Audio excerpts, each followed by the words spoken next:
India के मारूफ शहर मुंबई में सूती कपड़े बनाने की मिलों की मशीनें तो अपनी जगह पर मौजूद थीं, लेकिन उनके पहियों ने आहिस्ता आहिस्ता घूमना बंद कर दिया। सायरन बजना बंद हो गए और चिमनियों से धुआं भी निकलना बंद हो गया।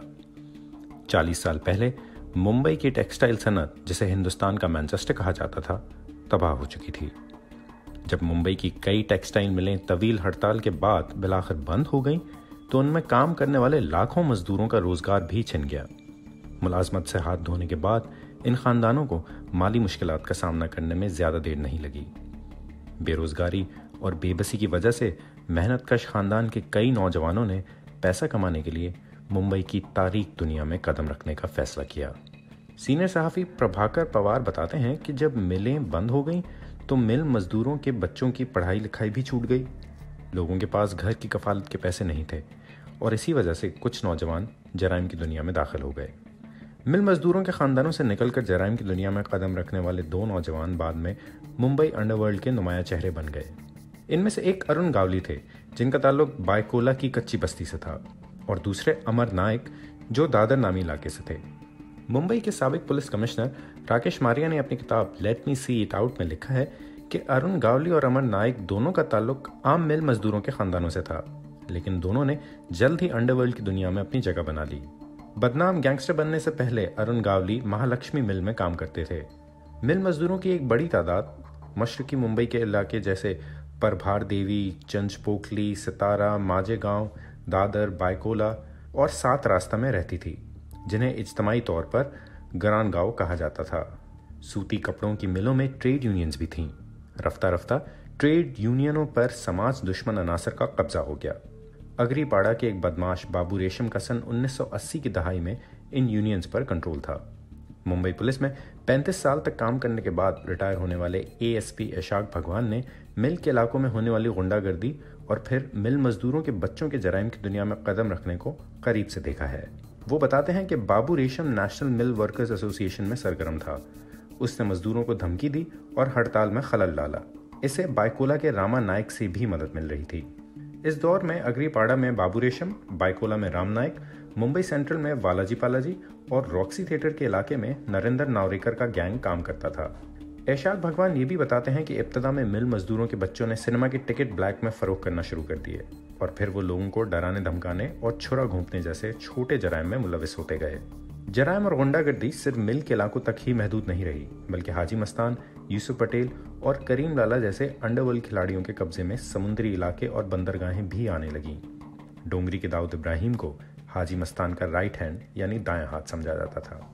सीनियर सहाफ़ी प्रभाकर पवार बताते हैं कि कोंकण के इलाके से आने वाले मुस्लिम गैंगस्टर दाऊद इब्राहिम हमेशा मराठी लड़कों के साथ रहते थे।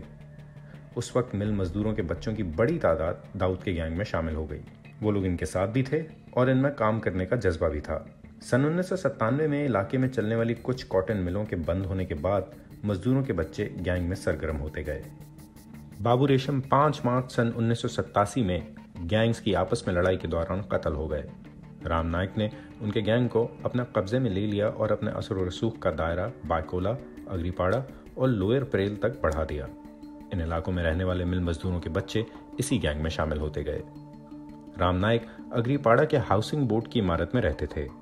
ये मिल मजदूरों की डिग्री चाल के सामने वाक़ई एक इमारत थी और यहाँ पर एक मजदूर का बेटा अरुण गावली अपने खानदान के साथ रहता था। रिटायर्ड पुलिस ऑफिसर इशाक भगवान बताते हैं कि अरुण गावली इस वक्त ज़्यादा फाल नहीं थे। उन्होंने जराइम की दुनिया में आहिस्ता आहिस्ता अपना कदम जमाया। अंडरवर्ल्ड गैंग वॉर की बात करें तो ये वो दौर था जब मुंबई के अंडरवर्ल्ड में बाहमी गैंग वॉर ने खूनरेजी का रास्ता इख्तियार कर लिया था। गलियों में दिन दहाड़े गैंग की बालादस्ती के लिए गोलियां चलने लगीं। दाऊद और अरुण गावली के दरमियान होने वाली गैंग वॉर में कई नौजवान मारे गए। राम नायक के पुलिस मुकाबले में मारे जाने के बाद अरुण गावली ने गैंग की जिम्मेदारी संभाली। अरुण गावली ने बायकोला, अगरीपाड़ा, 7 रास्ता के इलाकों में अपने गैंग को मजबूत किया और दूसरी तरफ दादर से अमर नायक के रूप में अंडरवर्ल्ड में एक नया गैंगस्टर सामने आया। इस गैंग में मिल मजदूरों के खानदानों के छोटे बच्चे शामिल थे। इन नौजवानों के काम करने के तरीकाकार के बारे में प्रभाकर पवार बताते हैं कि कुछ नौजवानों को अदालत के अहाते में नजर रखने के लिए कहा जाता था। कुछ की जिम्मेदारी ये थी कि वो इलाके में होने वाली सरगर्मियों पर अपनी नजर रखें। कुछ को भत्ता वसूली के लिए डराने धमकाने की जिम्मेदारी दी गई, जबकि कुछ नौजवान शार्प शूटर के तौर पर मखसूस थे। पवार के मुताबिक अरुण गावली और अमर नायक ने कई सालों तक इन नौजवानों की देखभाल की। दोनों धड़ों के दरमियान बाहमी बालादस्ती की जंग भी मशहूर थी। अमर नायक के भाई अश्विनी नायक को 18 अप्रैल 1994 को मुंबई की टाडा अदालत में पेश किया गया और जब वो अदालत से बाहर निकल रहे थे तो वहां वकील के लिबास में मलबूस एक शूटर ने उन्हें गोली मारकर हलाक कर दिया। भगवान बताते हैं कि रविंदर सावंत, जिसने अश्विनी नायक को गोली मारी, वो भी एक मिल मजदूर का बेटा था। रविंदर सावंत का खानदान जोगेश्वरी में रहता था और सावंत उस कत्ल से चंद दिन पहले अरुण गावली की गैंग में शामिल हुआ था। उस वक्त खटाव मिल बायकोला के इलाके में थी। इस मिल के मालिक सुनील खटाव के अरुण गावली के साथ अच्छे ताल्लुकात थे और राम नायक की मौत के बाद अरुण गावली के पास पैसों का कोई इंतजाम नहीं था। प्रभाकर पवार बताते हैं कि सुनील खटाव ने अपनी मिल में अरुण गावली गैंग के सैकड़ों नौजवानों को नौकरियां दी थीं। इस तरह खटाव अरुण गावली की माली मदद कर रहे थे। सुनील खटाव को 7 मई 1994 को दिन दहाड़े कत्ल कर दिया गया। अमर नायक को शक था कि खटाव गावली की माली मदद कर रहा है। पवार बताते हैं कि इसके बाद अमर नायक ने सुनील खटाव को मार दिया। राकेश मारी अपनी किताब में बताते हैं कि सुनील खटाव के कत्ल के बाद उन्होंने नौजवानों को अंडरवर्ल्ड से मायूस होते देखा। ग्रांड गांव के नौजवानों ने महसूस किया कि उनका अंडरवर्ल्ड में सिर्फ इस्तेसाल किया जा रहा है। ये वो नौजवान थे जो आसानी से पैसे हासिल करने और दीगर पुरकशिश मराद की वजह से अंडरवर्ल्ड से मुंसलिक हुए थे। इसकी वजह गैंग वॉर के बाद मुंबई पुलिस की मुहिम भी थी।